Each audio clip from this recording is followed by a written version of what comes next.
Muito boa tarde, gente. Tudo bom?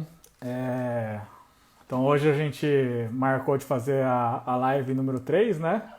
Da parte de câncer bucal. Até o Felipe acabou a gente acabou de falar, ele teve até atrasamos um pouquinho aí. Ele vai atrasar um pouquinho porque está atendendo, terminando de atender um paciente, né? Então, por enquanto eu vou tocando a live sozinha, tá? Mas sozinho. Aí ele falou que daqui a uns 20 minutos ele consegue entrar e aí a gente finaliza. Finaliza não, né? Dá tempo de falar bastante coisa ainda. É, Então a gente só reforçando, né, o que a gente fez. A gente já fez duas lives. A primeira parte foi de epidemiologia de câncer bucal, né? A gente falou dessa questão epidemiológica que muita gente tem dúvida, né? Se realmente o câncer bucal é relevante. A gente às vezes até, claro que a gente como dentistas a gente sabe da importância, mas não sabe até comparar com outros números, né? Por exemplo, o câncer de colo de útero. Até a gente falou que no Brasil, o câncer de boca, aqui na região sudeste, ele é o quarto mais prevalente nos homens, só perde da próstata, pulmão e intestino. Ele fica na frente, inclusive, do estômago. E quando a gente junta todos os sexos masculino e feminino, são aproximadamente 15 mil casos. E quando a gente compara com os casos de câncer de colo de útero, os cânceres de colo de útero são aproximadamente 16 mil casos. Dá uma diferença de 10%. E até naquela primeira live, a gente perguntou, né? Alguém sabia, né, que existe essa diferença tão pequena, né, em relação à prevalência do câncer de boca e o câncer de colo de útero? A maioria não sabe, porque a gente acaba não vendo, né, essas estimativas do INCA. E quando a gente pensa em mídia, quando a gente escuta muito mais falar de câncer de colo de útero do que câncer de boca. Por quê? O pessoal, os médicos já trabalharam muito bem essa questão, né, de divulgação em relação ao câncer de colo de útero. E isso reflete também na questão de diagnóstico precoce. Por isso que a gente estava falando dessa importância da gente, né, de nós, profissionais da área de saúde bucal, sempre estar divulgando a importância de fazer exames periódicos, principalmente aquelas pessoas que têm até entram aquele pessoal que tem um fator de risco importante, como por exemplo o caso cigarro, né? A gente falou também na segunda parte dos fatores etiológicos. A gente falou que o cigarro é um fator etiológico muito importante dos cânceres intrabucais. Quando o câncer intrabucal, o cigarro associado ao álcool, existe uma potencialização em relação ao efeito, né, da carcinogênese em relação ao tabaco. A gente sabe que o álcool não tem o poder assim dele sozinho promover a formação da carcinogênese, mas ele potencializa e muito a ação dos produtos do tabaco.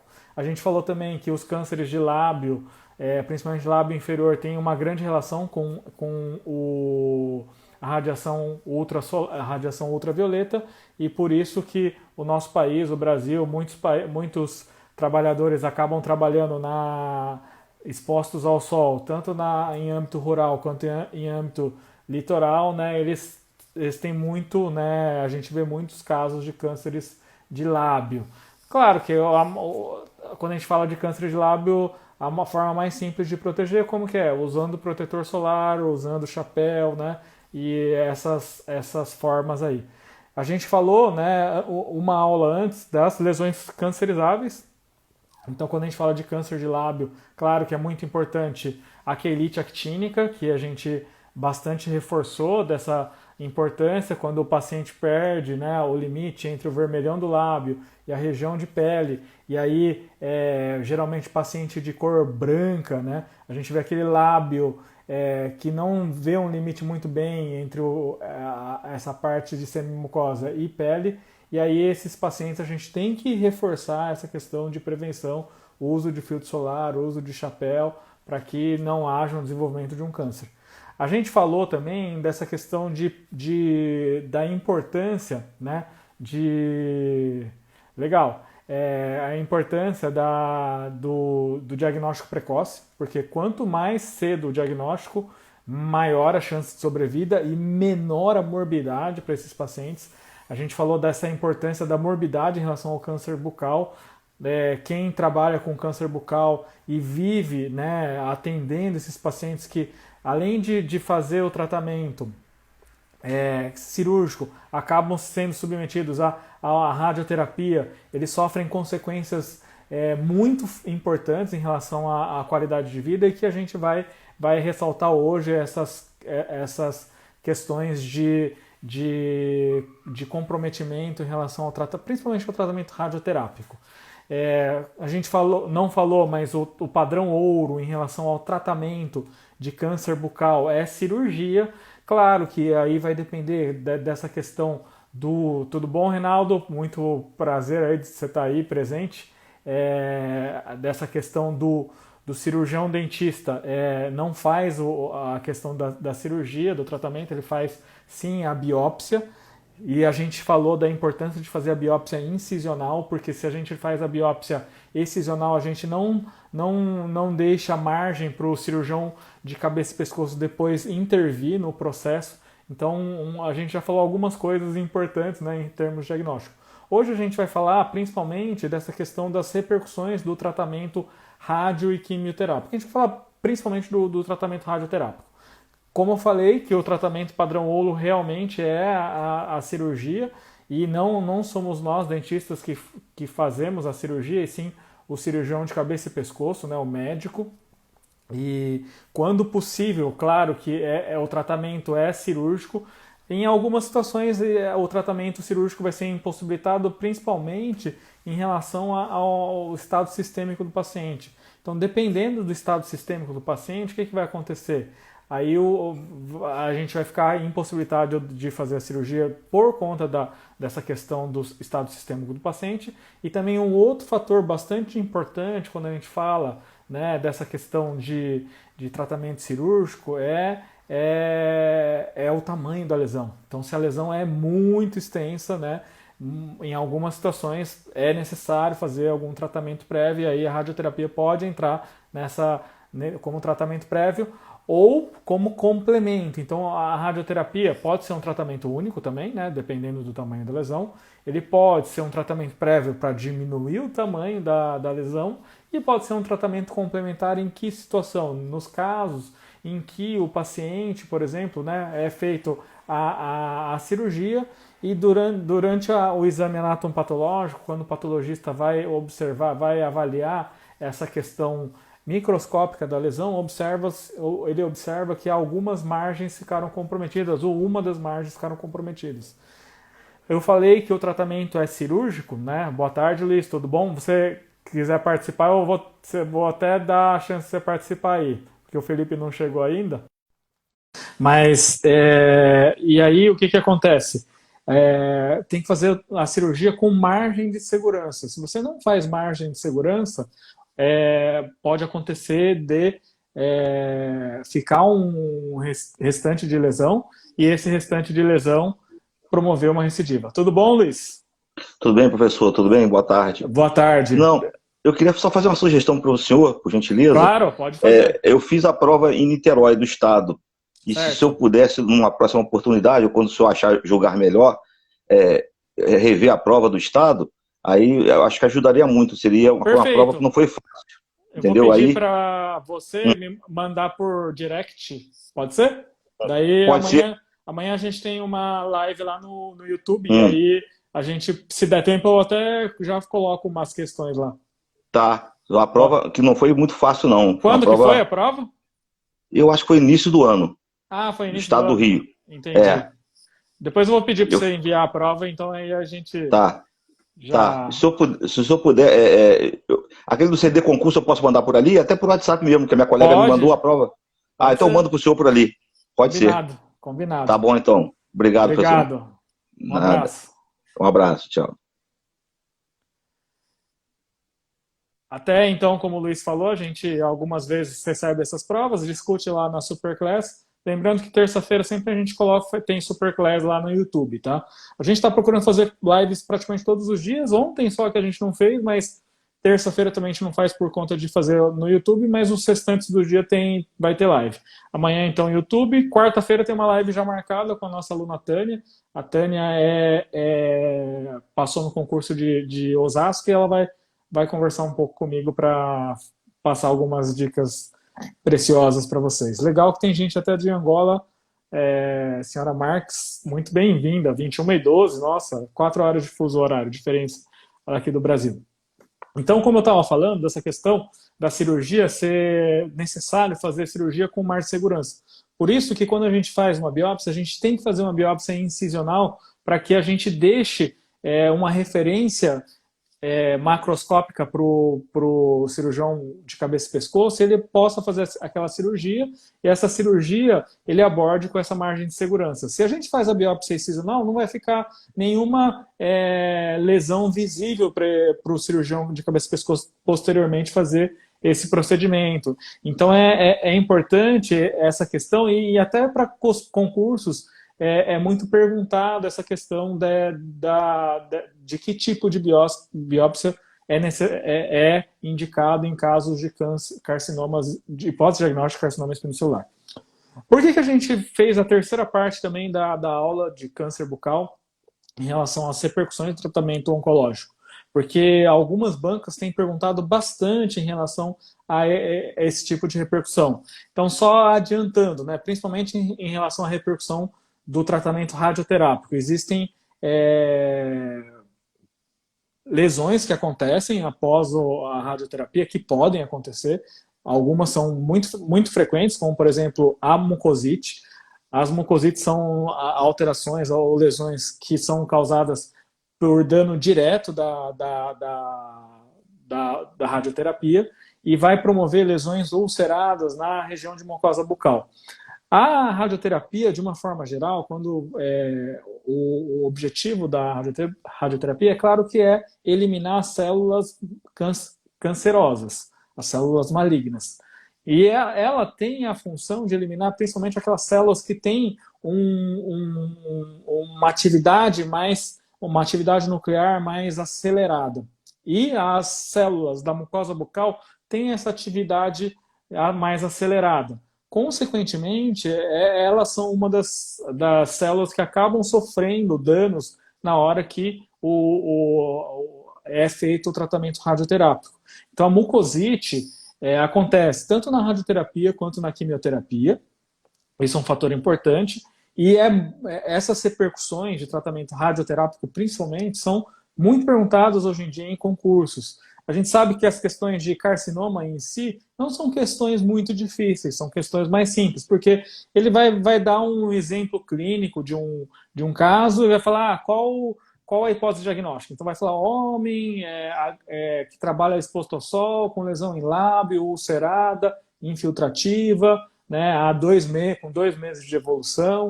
E aí é simples, geralmente a hipótese diagnóstica é claro que vai recair sobre carcinoma espinocelular. Também a outra possibilidade é aquela situação que eu falei, que biópsia vai fazer? Biópsia incisional. Mas agora tem caído mais, até quando a gente fala de câncer, as repercussões do tratamento radioterápico principalmente. E a mucosite é uma delas mais importantes, né? Além da mucosite, que é um dos efeitos que acontecem quase que de forma imediata, acontecem não naquele primeiro momento, mas já na terceira, quarta sessão de radioterapia, porque o paciente geralmente quando vai fazer radioterapia, ele vai fazer muitas sessões, geralmente 5 sessões na semana, que a gente chama de sessões fracionadas. Então ele vai de segunda a sexta lá no centro de radioterapia fazer esse tratamento, e esse tratamento ele vai ser feito durante 4 semanas, geralmente, ou 5 semanas. Então isso é um fator que acontece, e a mucosite em si, ela não vai acontecer de forma logo na primeira, pode acontecer, demorar um pouquinho mais, e por exemplo, o pessoal que é do laser aí, né, o pessoal que está acostumado a fazer aplicação de laser sabe que quando se faz aplicação de laser, existe uma demora até na formação de mucosite. Então, é desejável, né, uma aplicação de laser profilática para que até a mucosite demore mais para começar a se formar. A Mariana está perguntando, professor, lesões pós-rádio com mucosite podem ter consequência de qualquer tipo de tratamento de onco ou especificamente câncer de boca? Quando a gente fala de rádio, é câncer de boca, né, que acontece mais, é câncer que vai de alguma forma, o aparelho vai ser colocado, por exemplo, na tireoide. De alguma forma, aquele raio-x vai atingir secundariamente a boca e pode promover essas lesões de mucosite.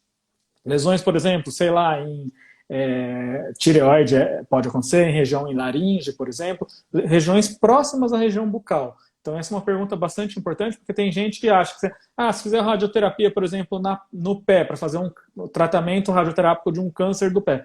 Na verdade, eu tô chutando, porque eu não sei nem que tipo de rádio faria em que tipo de câncer no pé, por exemplo. Aí não vai ter repercussão na boca, tá? Isso é uma pergunta muito importante. Na mama, geralmente, né, as mulheres, quando vai fazer radioterapia na mama, muito difícil, porque secundariamente não vai raio-x para a região bucal, e aí as repercussões na boca são praticamente inexistentes, né?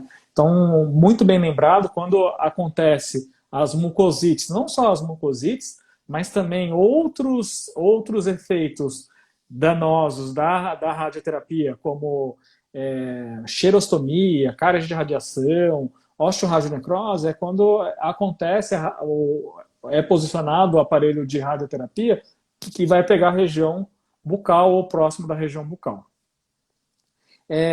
A Gisele está falando quantos anos, no mínimo, para realizar procedimento cirúrgico em pacientes que fazem radioterapia. Essa é uma pergunta que é bastante importante, né? E sempre existem trabalhos relatando o tempo. Todo mundo, isso é unânime, né? Claro que isso não é o que acontece idealmente, mas idealmente, o ideal, né, que a gente vai fazer o tratamento odontológico, mesmo a extração, seria antes. Agora, se não tem jeito, fala-se de 5 anos depois. Agora, por exemplo, o Felipe estava falando lá na live passada, o que acontece? Por exemplo, existe um dente que está condenado, ele está com um problema periodontal severo ou uma lesão periapical severa. Se você for deixando aquele dente lá com uma infecção, aí a própria infecção presente no dente vai promover a formação ou pode induzir a formação de osteoradionecrose. Então é muito importante que não tenha nenhum foco infeccioso, né? Nem endodôntico, nem periapical e nem periodontal, porque se houver aí e é necessário extrair o dente, aí você tem que extrair antes mesmo, faz cobertura antibiótica mesmo antes dos 5 anos ou dos 4 anos, né, que se falam nos artigos mais recentes. Tem artigos que antigamente falavam que não é bom fazer, na verdade, mas se tem que fazer, nos casos em que o dente está condenado, o dente tem algum fator, foco infeccioso importante, não é bom deixar esse foco infeccioso, porque esse próprio foco infeccioso pode induzir a formação de osteoradionecrose. Então isso é bastante importante. Então a Daiane está falando, então seria mais voltado à região de cabeça e pescoço, sem dúvida. Então quando vai fazer radioterapia, sim, na radioterapia na região de cabeça e pescoço, mas, por exemplo, vai fazer uma radioterapia na região do crânio, por exemplo. Estou citando um exemplo. Dependendo do tipo de raio-x, nem essa região vai acabar tendo raios-x, né, de forma secundária, de forma que promova a mucosite ou xerostomia. Então, depende da região, mas quanto mais próximo da boca, maior a probabilidade desses efeitos que a gente está falando. Mucosite, que é um dos mais importantes.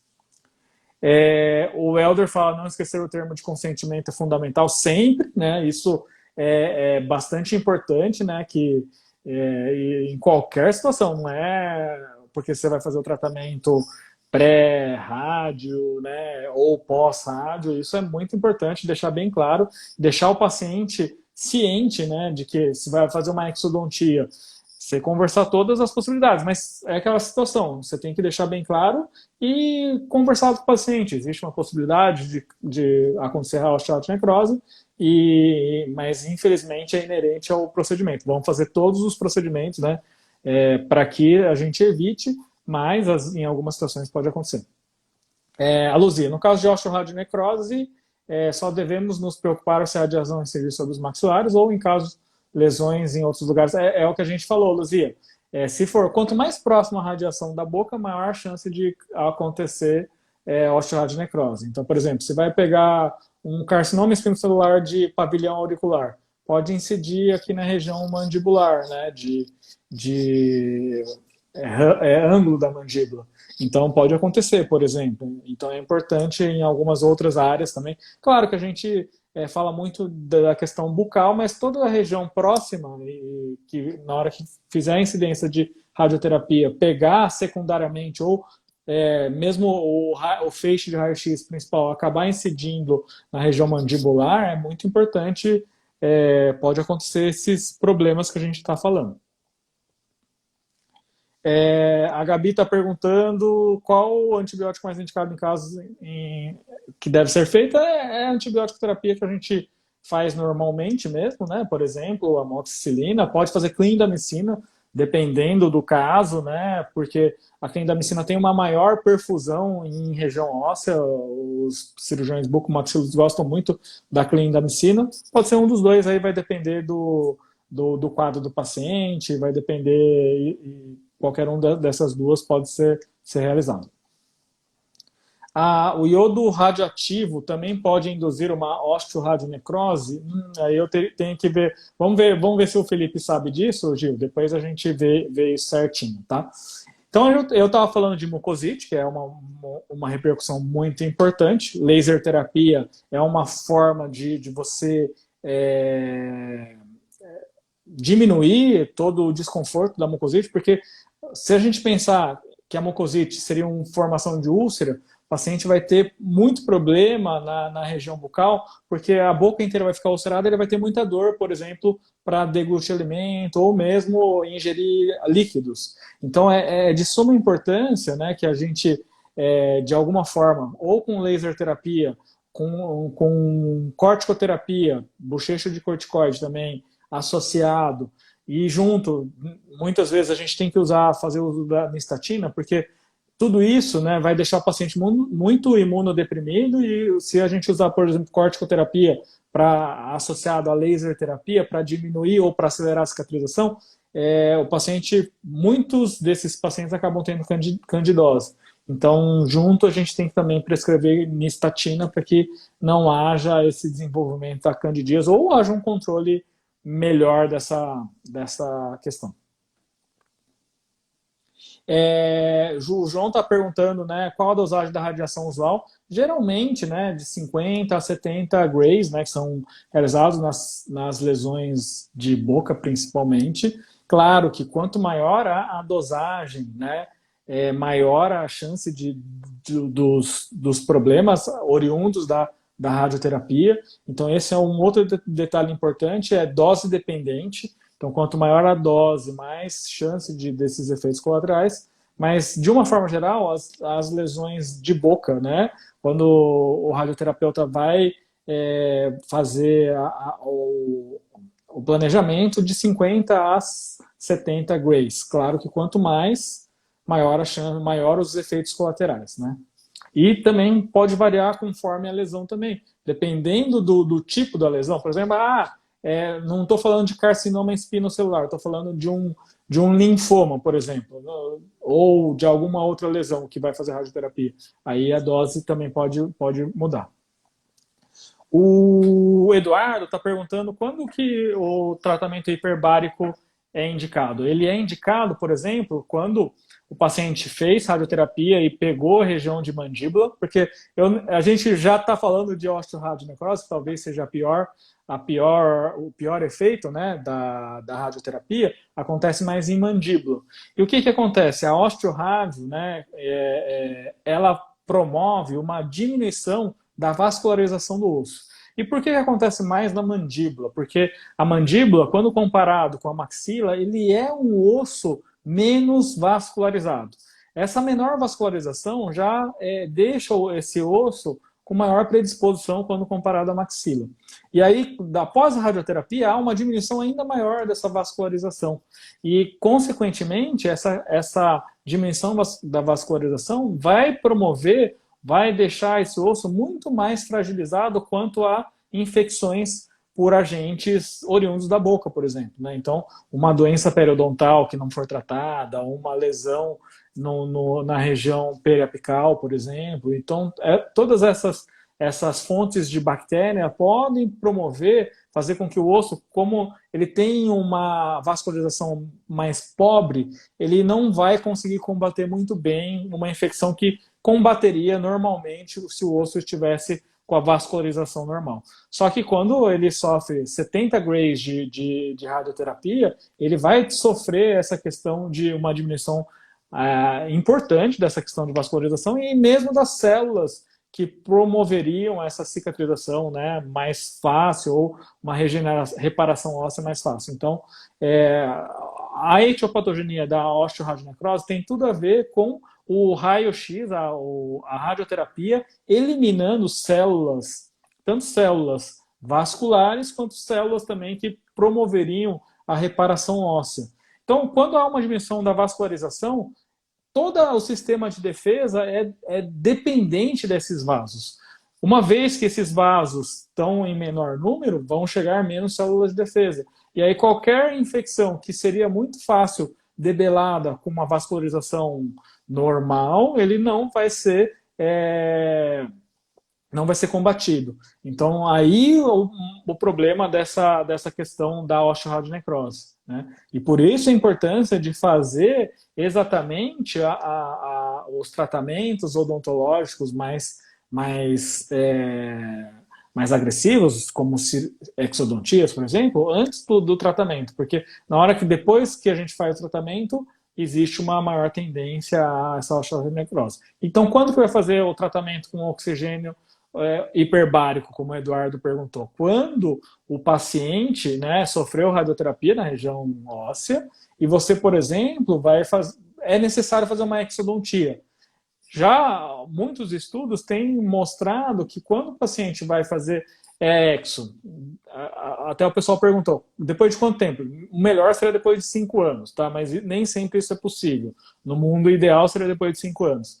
Mas, se é necessário antes desses 5 anos, aí é uma exo na região de molar da região de mandíbula, é importante, se possível, se o serviço tiver acesso, fazer a exodontia e esse tratamento de oxigênio hiperbárico, e isso vai diminuir a chance do desenvolvimento da osteoradionecrose. Então, acho que essa é a pergunta, uma pergunta importante que o Eduardo fez, né? E por que usa essas câmaras de oxigênio hiperbárico, né, e nessas situações. Outro detalhe importante, a gente falou de mucosite, a gente já meio que falou de osteoradionecrose. Outro detalhe bastante importante é quando se faz a radioterapia e esses raios-x acabam passando por glândulas salivares maiores, eles vão também acabar matando células acinares dessas glândulas salivares. Vão promover uma fibrose. Essas células acinares são responsáveis pela fabricação, né, da saliva, pela produção da saliva. Se essas células são eliminadas e são substituídas por células fibroblásticas ou fibrose, né, forma uma fibrose nessa área, o que acontece? Ela perde a função aonde houve essa substituição. Então, a questão de xerostomia ou diminuição do fluxo salivar é outro detalhe bastante importante quando a gente pensa em radioterapia. Principalmente, né, porque a radioterapia, pegando essa área de glândulas salivares maiores, vai promover essa fibrose, vai promover uma diminuição significativa do fluxo salivar. Pode acontecer de forma temporária e nunca volta a ser normal, a saliva normal, tá? Também tem relação dose dependente, quanto maior a dose, maior os efeitos colaterais também em glândulas salivares, e esse efeito, ele é um efeito que reverte aos poucos, mas nunca volta ao estágio anterior à radioterapia. Então, esse é um problema que acontece, né? E a secura que acontece, essa xerostomia, é uma xerostomia que é intensa, essa diminuição do fluxo salivar é intensa, ao passo de que o paciente não consiga, por exemplo, comer um pão de forma, né? O pão de forma acaba ficando grudado lá no palato. Então, é de forma significativa que a radioterapia influencia também essa questão salivar. E essa questão salivar vai ser bastante importante, porque a saliva tem componentes muito que todo mundo sabe, todo mundo teve as aulas lá na bioquímica, as aulas na fisiologia, da importância fisiológica da saliva, da importância, né, da presença de IgA na saliva, de algumas substâncias antibacterianas, e essa diminuição do fluxo salivar vai promover uma predisposição do paciente significativa em relação à cárie. E a gente vai chamar essas cáries de cárie de radiação. Antigamente, a gente falava que esses pacientes tinham cárie de radiação pelo simples fato da diminuição do fluxo salivar. Então, a diminuição do fluxo salivar fazia com que o paciente ficasse predisposto a essas cáries de radiação, que são cáries assim, severas, cáries que têm uma progressão muito rápida. Tanto que esses pacientes têm que fazer um tratamento com fluoroterapia bastante intenso, diário até, para que não haja desenvolvimento dessas lesões severas de cáries de radiação. Só que hoje os trabalhos têm indicado também que, além dessa questão da radioterapia diminuir o fluxo salivar de forma significativa, a radioterapia também promove alterações estruturais nos dentes, deixando os dentes mais porosos, os dentes mais suscetíveis ao acúmulo de biofilme dental e, consequentemente, com o avanço assim, abrupto dessas cáries de radiação. Então, esse é um outro detalhe que antigamente não se falava, mas as cáries de radiação não só são devido à diminuição do fluxo salivar, claro que isso é um fator muito, muito importante na defesa contra a cárie, né? Tanto nessas questões que eu falei dos anticorpos, IgA, de algumas outras substâncias antibacterianas, quanto também da defesa mecânica, né? Quando a gente saliva, a própria salivação, quando ela acaba passando nos dentes, de alguma forma ela promove uma limpeza mecânica só pelo fato dela passar lá na região e promover essa diminuição, eliminar alguns detritos. Ó, o Felipe está chegando aí, vamos conversar com o Felipe também, porque, né, senão vocês vão ficar cansados de me ouvir aí.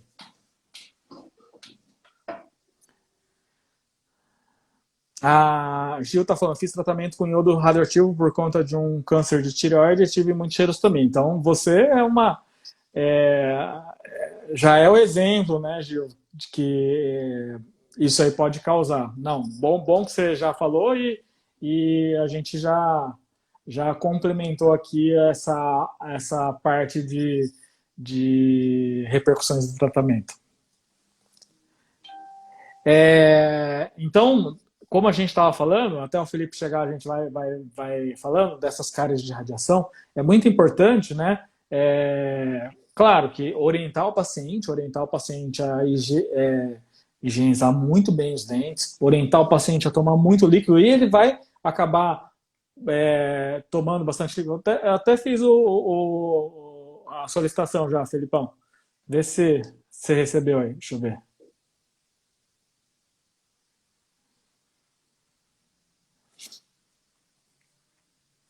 E é estranho, né? Eu aqui ficar aguardando, não tá entrando.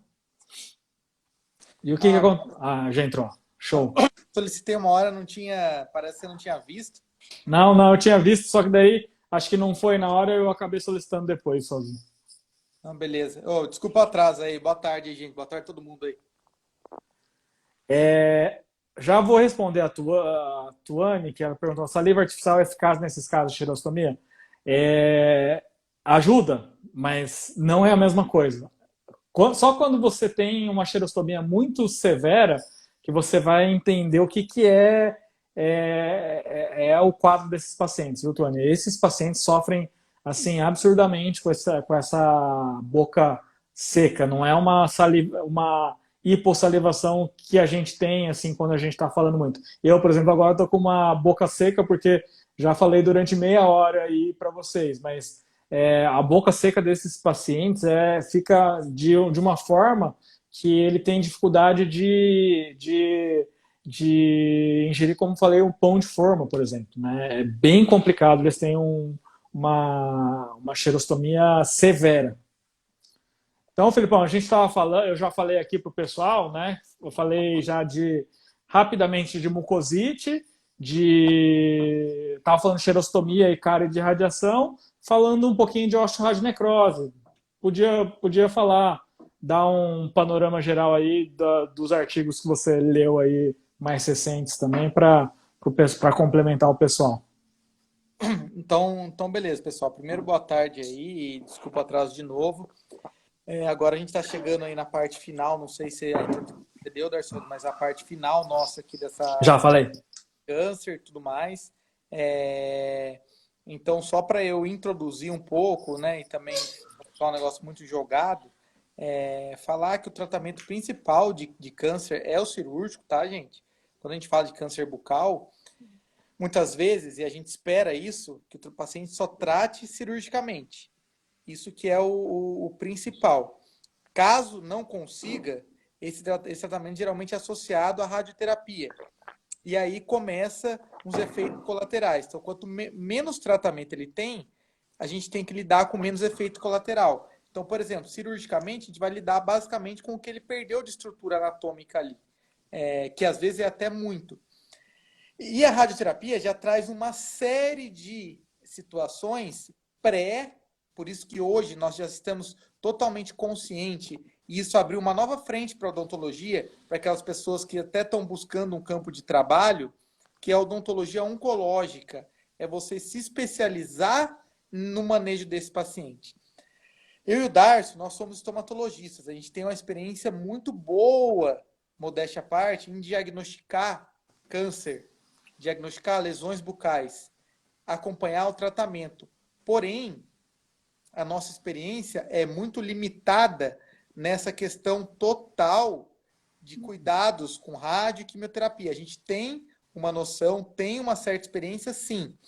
Mas quem que vai ter uma experiência maior nesse contexto? É o cirurgião dentista que está fazendo uma residência em odontologia oncológica. Isso é muito legal, gente, porque antigamente não tinha isso. Era aquela pessoa que tinha uma certa experiência e acabava virando especialista. Hoje a gente já tem uma especialização, uma residência, a pessoa consegue ficar cada vez mais atuante nesse setor. Eu separei aqui, até eu gostaria que vocês me falassem, as pessoas, eu mandei muito artigo, até as pessoas que eu mostro a eficiência do etanol, a eficiência não, né? Na verdade, a influência do etanol nos casos de câncer bucal. Tá, por cultura de células e tudo mais, naquele artigo experimental. Agora eu venho com um artigo, que é esse daqui, é muito interessante, pessoal, que é Oral Management Strategies for Radiotherapy of Head and Neck Cancer. Na verdade, gente, a gente sabe que ciência de qualidade, não que os artigos publicados em português não tenham uma qualidade boa, não entendam dessa forma. Mas os melhores artigos, quando a gente quer atingir um impacto bom, as revistas-alvo são fora do país. Tá? E as publicações geralmente são em inglês. Então eu vou fazer diferente. Anotem aí o e-mail da CK Estomatologia. Quem quiser esse artigo na íntegra, que é um artigo muito interessante, que vai complementar muito o que a gente está falando aqui. Se vocês olharem, tanto a parte de introdução, ele divide bem... prior radiotherapy, antes da radioterapia, o que se deve ser feito durante a radioterapia. Não sei se abordou, Darção, que hoje em dia a gente tem uma série de estratégias de laser terapia para prevenir as lesões. Eu falei um pouquinho, já coloquei até o e-mail aqui já, viu? Ah, legal. Então, durante a radioterapia, tá? E pós a radioterapia, e dentro desse contexto, todas as alterações que podem ocorrer. Esse artigo é muito interessante. É uma revisão, é um artigo extremamente atual, pessoal. Vocês podem até ver aqui a data de publicação, ó. Desse ano. Fevereiro de 2020, né? Então, é um artigo extremamente recente, tá? Que vai complementar de uma maneira muito interessante tudo que a gente falou aqui. E dentro desse contexto do que a gente falou, às vezes a dúvida gira em torno do que fazer antes da radioterapia. Não sei o quanto que você abordou da questão do preparo de boca, de remover sítio infeccioso. Falei pouco. Então, pessoal, o paciente que vai fazer uma radioterapia em língua, o cara tem um câncer na língua. O médico pede que ele também faça uma radioterapia. Esse paciente tem que passar conosco antes para que a gente faça um preparo de boca. O que é o preparo de boca? Ele tem exo para fazer? Tem que extrair antes. Ele tem canal? Tem que fazer antes. Tem restauração, limpeza? Faz tudo antes. Deixa o paciente zerado, entre aspas, né, do ponto de vista de predisposição à infecção, para que você possa fazer, ou na verdade o médico possa fazer a radioterapia de uma maneira mais segura e evite que talvez seja a maior complicação frente ao procedimento radioterapia, que é a osteoradionecrose. Aí uma outra pergunta interessante. Fez todo esse preparo de boca, o paciente está sendo irradiado, acaba a radioterapia. Que talvez vocês possam perguntar, Felipe Darcy, quanto tempo depois a gente pode fazer procedimento odontológico? Essa é uma pergunta muito interessante, porque antigamente, né, um tempo atrás, a gente achava que o ideal era 5 anos depois, com até alguns médicos falando em 10 anos depois.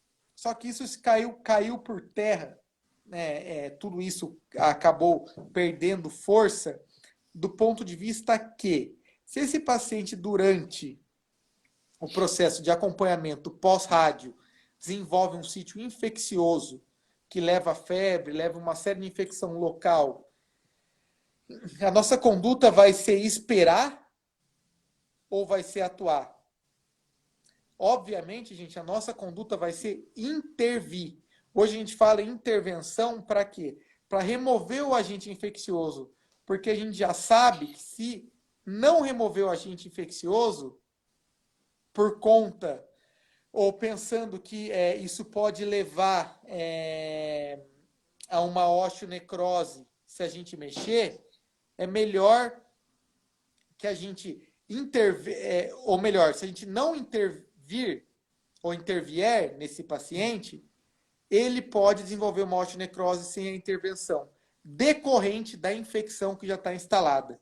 Eu não sei se eu estou sendo claro, pessoal, aqui, mas o que eu quero dizer é o seguinte: o paciente tem um processo infeccioso instalado, nós temos que intervir, porque esse processo infeccioso pode levar a uma complicação muito grave, que não depende da nossa intervenção.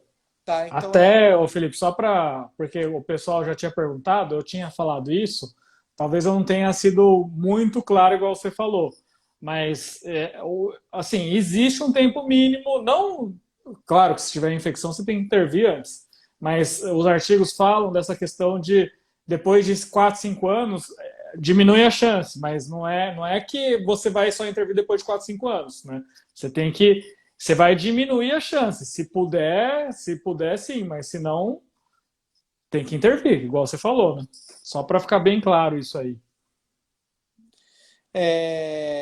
Uma situação extremamente interessante desse artigo e de todo o contexto é a questão do controle de placa, do controle que deve ser feito do ponto de vista de higiene e também, pessoal, do preparo psicológico que a gente tem que fazer em cima desse paciente. Quanto mais ele tem um controle de higiene, menor a chance dele ter uma complicação. Tá? Isso tudo, eu gostaria que vocês contextualizassem, enviando um e-mail e a gente respondendo com esse artigo para vocês. Eu acho mais oportuno a gente falar de radioterapia, porque é o tratamento que vai ser mais realizado. Dificilmente o paciente com câncer de boca vai tratar com quimioterapia. Porém, é importante que a gente entenda também um pouco de quimioterapia, até a questão da mucosite decorrente do tratamento, porque o paciente não precisa estar sendo tratado de câncer bucal. Ele pode estar fazendo quimioterapia para outro tipo de câncer e ter o comprometimento na boca. Até, o Felipe, vamos aproveitar, porque a Bernadette perguntou já faz um tempo. E para quimioterapia, aguardar 5 anos também para realizar procedimentos cirúrgicos?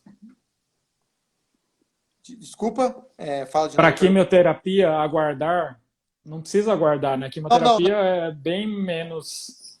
Só durante a quimioterapia que não, né? Quimioterapia não precisa aguardar absolutamente nada, né? Porque não tem a relação com o osso, é uma situação totalmente diferente. Na verdade, a quimioterapia, eu falo na questão seguinte: o paciente está bem, eu tô falando, vamos pensar assim, uma cirurgia eletiva. Cirurgia que deve ser realizada, pessoal, esquece tempo. A pessoa tem uma infecção, nós temos que tirar essa infecção da pessoa, tá? Agora, cirurgia eletiva, colocação de implante. Radioterapia, na minha opinião, esquece. Contraindicado colocar implante em paciente que sofreu radioterapia em região de cabeça e pescoço, tá? Agora, quimioterapia, eu já acho que você tem que ver o paciente, qual que é a situação sistêmica dele. Ele já está tratado, ele já está no aspecto de saúde muito bom, então ele pode sim fazer uma cirurgia eletiva. Tá? Então são situações extremamente diferentes, essa comparação de a gente fazer. Até a Gil pergunta aqui. Agora eu entendi que a osteoradicrose acho que não, iodoterapia, né? Ela falou que promove uma xerostomia, promoveu, mas em termos de osso, acho que não vai pegar, né? Não. Aí não também, porque na verdade, Gil, o principal é a radiação que o paciente está sofrendo ali naquele local, entendeu? Isso está fazendo com que diminua vascularização, diminua a oxigenação e favoreça um processo de necrose, tá? Depende. Na verdade, Olídia, isso também é muito relativo, porque a imunoterapia, a gente já está pensando em um outro tipo de câncer, de contexto, né? Um câncer que não seja um câncer bucal. Então, o raciocínio, do ponto de vista de remoção de foco infeccioso e tudo mais, é claro que vai existir, porque isso você está, de um certo modo, favorecendo ali o paciente a ter uma higiene bucal boa para diminuir a infecção. Porém, do ponto de vista que isso vai levar a uma necrose, não tem essa relação direta. Tá? São duas coisas extremamente diferentes. Imunoterapia e quimioterapia e radioterapia de cabeça e pescoço. A gente tem que saber separar bem uma situação da outra, tá, gente? Porque isso pode ficar, de um certo modo, confuso. A questão do paciente ter uma condição geral e realizar o tratamento e a condição desse paciente sofrer uma radioterapia direta em ambiente bucal, que pode atrapalhar uma série de situações. Só uma complementação, porque a gente começou a falar um pouquinho de quimioterapia. Dentro de alguns quimioterápicos, né, que podem ser prescritos, um deles é o bisfosfonato, né? E tem o sunitinib, que também podem promover a osteonecrose. E aí é uma osteonecrose associada a medicamentos, que a gente chama. Né? Exatamente. Então tem uma série hoje uma série de medicamentos hoje quimioterápicos, né, que tem o final IB, que diz de inibição de algum ciclo que para diminuir, né, a proliferação celular, a multiplicação celular inerente a uma neoplasia, que é um câncer, neoplasia maligna, e isso foi relacionado em alguns estudos com osteonecroses maxilares.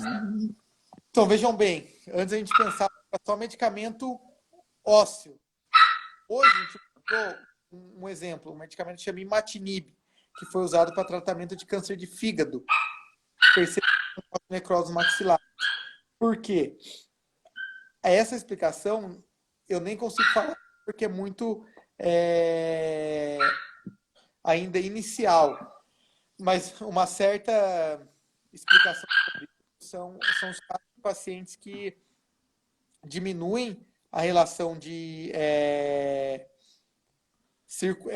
vascularização, né, diminui a neovascularização local e tendo assim a necrose que pode ocorrer.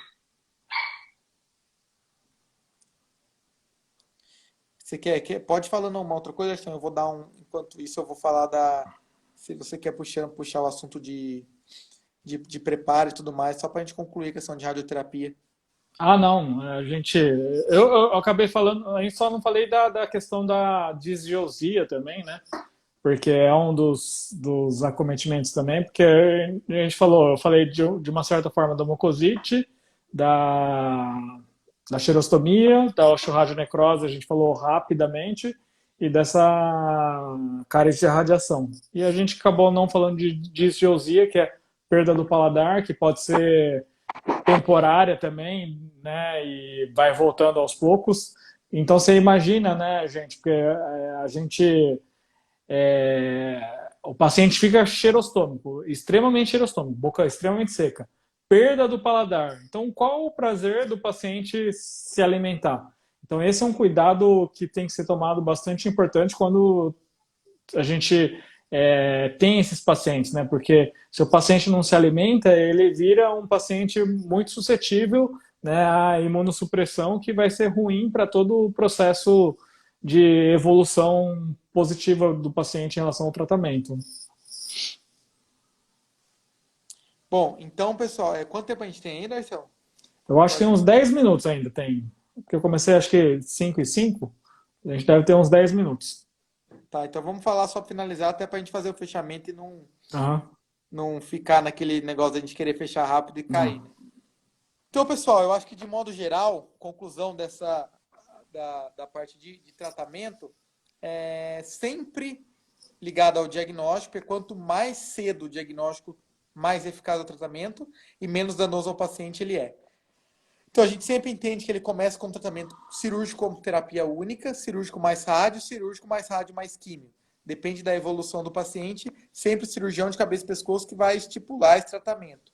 Tá? Então, isso é muito importante. O cirurgião dentista, a gente faz o diagnóstico e encaminha para o cirurgião de cabeça e pescoço fazer o tratamento.